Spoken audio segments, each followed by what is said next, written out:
ప్రార్థించండి, మీ ప్రార్థన ఆయన ఆలకించును. మేము ఏ విధంగా ప్రార్థించాలి? పరలోకమందున్న మా తండ్రి, ఏదో తేడాగా ఉందేంటి? నీ నామము పరిశుద్ధపరచబడుగాక, నీ రాజ్యము వచ్చుగాక, నీ చిత్తము. కింది స్థాయి వాళ్ళకి అర్థం కాదు, మాస్ వాళ్ళకైతే అర్థం కాదు. మినిమం డిగ్రీ చదువుకున్న వాళ్ళకి ఐఏఎస్ ఐపీఎస్ పెద్ద పై స్థాయి వాళ్ళకైతేనే అర్థం అవుతుంది. కింది స్థాయి వాళ్ళకైతే అర్థం కాదు.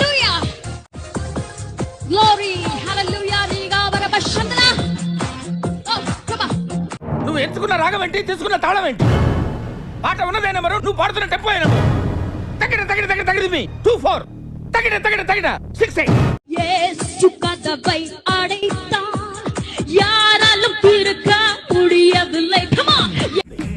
నీ వస్త్రాలంకరణ మీద పెట్టిన శ్రద్ధలో సగం స్వరాలంకరణ మీద పెడితే బాగుంటుంది అంటున్నాను.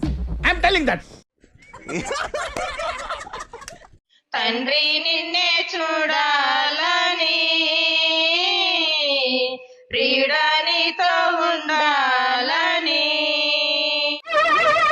ఏంటి బాబన్న, ఇంకోసారి అన్న. తండ్రి నిన్నే చూడాలని, ప్రియుడానితో ఉండాలని. ఎవతురా అదే తండ్రి నిన్నే అంటుందే, మళ్ళా ప్రియుడాని అంటుందే. ఏడ దొరికింది సంతరా ఇదే. ఇంకా గొప్పది ఏంటంటే ఓ ముసలావిడ పాడింది ఆ పాట, నాకు రాదు. ఏది సార్? అంటే అసలు పాట పాడకూడదుగా, ఆరేసుకోబో ఆ పాటని ముసలావిడ పాడింది. ఎంతో సింతెలుపు అది ముద్దుగానే, నేడు రక్షకుడు పుట్టాడు. ఇది ఐటమ్ సాంగ్. అవ్వా, భజన పాట అనుకున్నానే. ఆకాశ పయ్యేలు కళ్ళు కమ్మేను, భలే భలే భలే భలే పాడింది అసలు. అది భలే పాడిందిలే ముసలావిడే కానీ. ఇప్పుడు నాకు 10 రోజుల నుంచి మోషన్ అవ్వలేదు, నాకు ఏమీ లేదు. ఇప్పుడు ఏంటి ప్రభువా, నాకు మోషన్ ఫ్రీగా అయ్యేటట్టు చూడు అని చెప్పేసి నాన్న ఇంటికి వెళ్ళి ప్రార్థన చేసిన తర్వాత ఇప్పుడు ఆయన ఏం చేయాలి? మీ నాన్నకు మోషన్ అవ్వకపోతే ఇప్పుడు ఆయన వచ్చి ఏం చేయాలి? దీనికి కూడా కంప్లైంటే.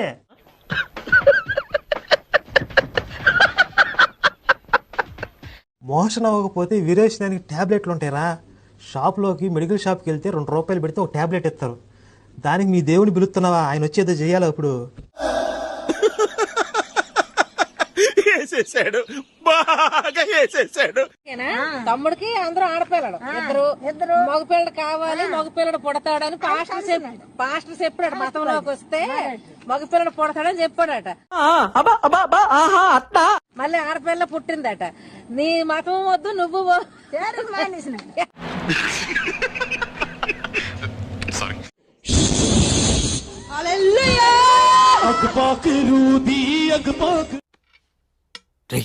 ఏంటి అలా చూస్తున్నావు? నేను చూసింది చూస్తుంది అంత నిజమేనా?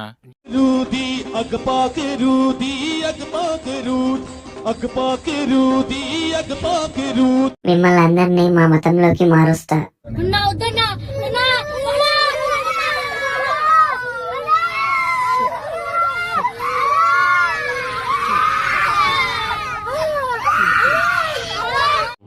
ఆయిల్ అమ్ముతాడు, ఏంటి ఆయన పేరు? అదే కచ్చిఫ్లు అమ్ముతాడుగా, సతీష్. సతీష్ కచ్చిఫ్లు అమ్ముతాడు, ఆయిల్ అమ్ముతాడు. నా పాయింట్ ఏమిటంటే, ఈ ఆయిల్ వలన రోగాలు తగ్గుతున్నాయి అని అనుకునేటువంటి గొర్రె మీద ఉన్న వాళ్ళే కదా అక్కడికి వెళ్తున్నారు. అవును, ఎవడైనా ఒక్కడైనా అరే ఈ ఆయిల్కి అంత పవర్ ఉంటే సతీష్ అన్నయ్య కళ్ళజోడు ఎందుకు పెట్టుకుంటున్నాడు? 2 చుక్కల కలవరాయిలు కంట్లో వేసుకుంటే అతనిలో పవర్ ఎందుకు రాదు? వేసేసాడు, బాగా వేసేసాడు. బాబా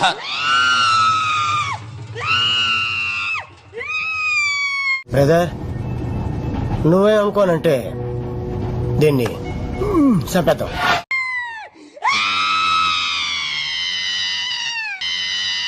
బాబు పక్కెళ్ళి ఆడుకోమ్మా. ఓయ్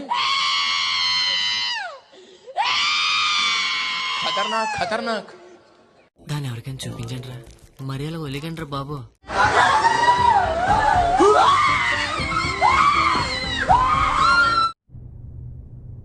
ఎక్కడి నుంచి వస్తున్నారు రా బాబు మీరంతా?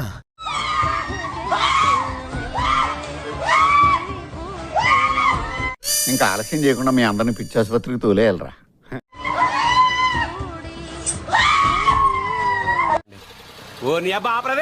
ఈ గొర్రెలు ఏం చేసినా ఒకసారి చూడండి. చూడండి.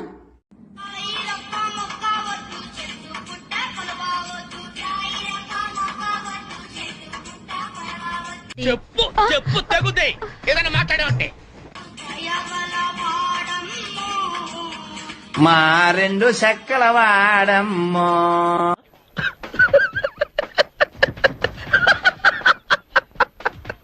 A few minutes later. ముక్కలు అస్సలు వద్దు, 3 మేకులు వద్దే వద్దు.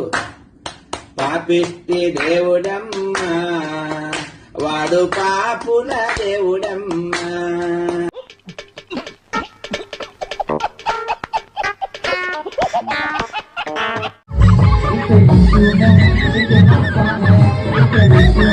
ఇప్పుడు అసలు ఏం జరుగుతుందిరా ఇక్కడ?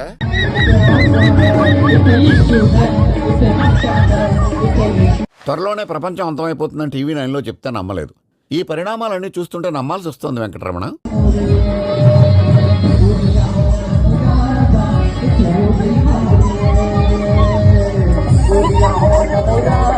నేను మరీ అంత ఎదవలా కనపడుతున్నారా? ఓ మాదిరిగా కూడా కనపడలేదా? పడిపోతున్న యూరిన్ లో స్టోన్స్ పడిపోతున్న యూరిన్ లో.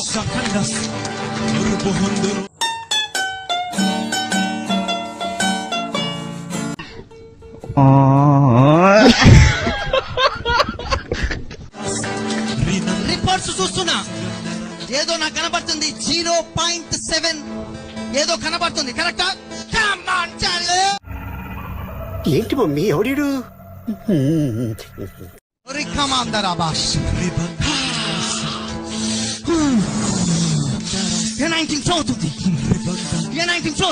రే అని ఎవరికైనా చూపించండి రా, వదిలేయకండి రా బాబు అని అలాగా కూర్చోబెట్టి చెప్పండి. ఎక్కడి నుంచి వచ్చారు మీరు? ఏంటి నీ సమస్య? అయ్యయ్యో సానుభూతి వద్దురా. శాతబడి ఎన్ని సంవత్సరాల నుంచి? నీకెలా తెలుసు? ఏమో నాకు ఎన్నడూ తెలిసిపోతే. నీ చేతబడి నా కాళ్ళ కిందకు వస్తుంది ఇప్పుడు. అదేలాగా? How it is possible? నీ మీద ఉన్న చేతబడి నా కాళ్ళ కిందకు వస్తుంది ఇప్పుడు. మీరు అందరూ చూడండి, దేవుని సావుకుడు కాళ్ళ కిందకు చేతబడి రాబోతా ఉన్నది. నాతో చెప్తే చెప్పావు కానీ ఇంకెవరితో చెప్పకు, ఎవరు నమ్మరు. నీ మీద ఉన్న చేతబడి, నీ నడుముల్లో ఉన్న చేతబడి, నీ ఛాతీలో ఉన్న చేతబడి, నీ కాళ్ళలో ఉన్న చేతబడి. ఏంటిది? మాకేంటిది అంటున్నాను. నా కాళ్ళ కిందకు వస్తుంది. గట్టిగా చెప్పలు కొట్టండి. ఎవరురా నువ్వు? ఇంత టాలెంటెడ్ ఉన్నావు.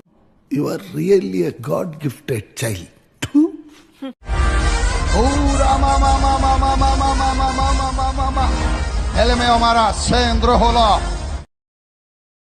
నువ్వేం చెప్పావు నీకైనా అర్థమైందా?